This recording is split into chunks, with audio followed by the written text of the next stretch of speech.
नमस्कार दोस्तों। तो आज का वीडियो थोड़ा सा स्पेशल है क्योंकि आज के वीडियो पे हम बंगाल की खाड़ी में कुछ सिस्टम का फॉर्मेशन कर सकता है मे बी इसको लेकर मॉडल्स की तरफ से कुछ संकेत है।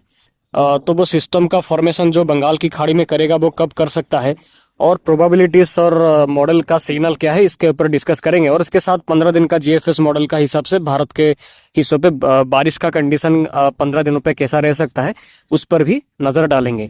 तो वीडियो को लाइक और शेयर करके चैनल को सब्सक्राइब जरूर करें ऐसे ही अधिक जानकारी पाने के लिए।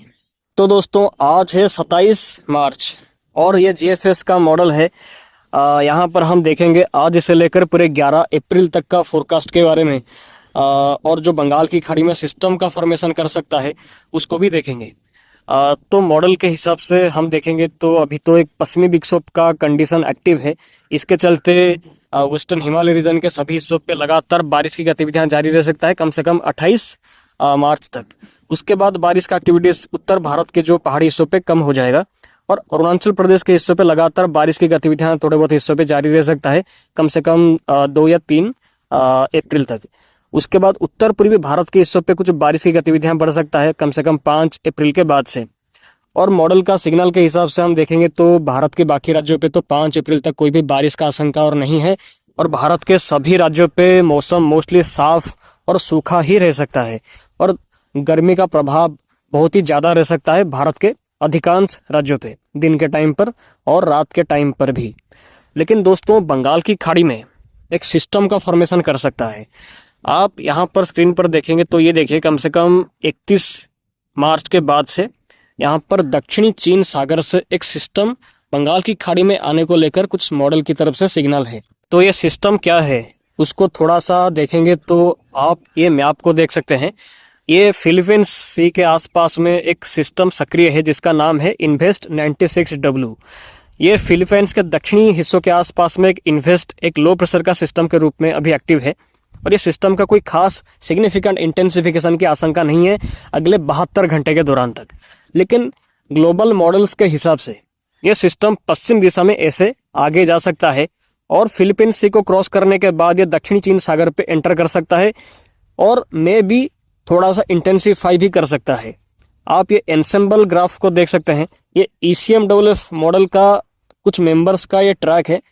इसमें देखेंगे तो आप देख सकते हैं कि जो ECM के मेंबर्स है इवन GFS के भी मेंबर्स है वो सभी ये दिखा रहे हैं कि ये सिस्टम दक्षिणी चीन सागर के आसपास आने के बाद ये थाईलैंड को क्रॉस करके अंडमान सी पे एंटर कर सकता है। कम से कम जो एंटर करेगा वो कम से कम शायद 3 या 2 अप्रैल के आसपास में कर सकता है। ऐसा ग्लोबल मॉडल्स की तरफ से सिग्नल है।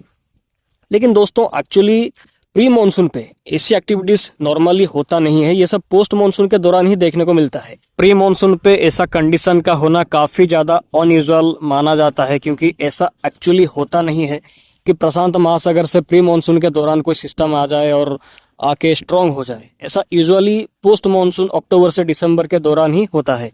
बट यहाँ पर जो मॉडल का सिग्नल है यहाँ पर कुछ एनसेम्बल के साथ जो ECMWF GFS और इवन कुछ एनसेम्बल जो मॉडल है वो सब ऐसा दिखा रहे हैं कि जो प्रशांत महासागर पे जो सिस्टम है ये पश्चिम दिशा में आगे जाके थाईलैंड सी को क्रॉस करने के बाद ये अंडमान सी पे एंटर कर सकता है 2 या 3 अप्रैल के आसपास।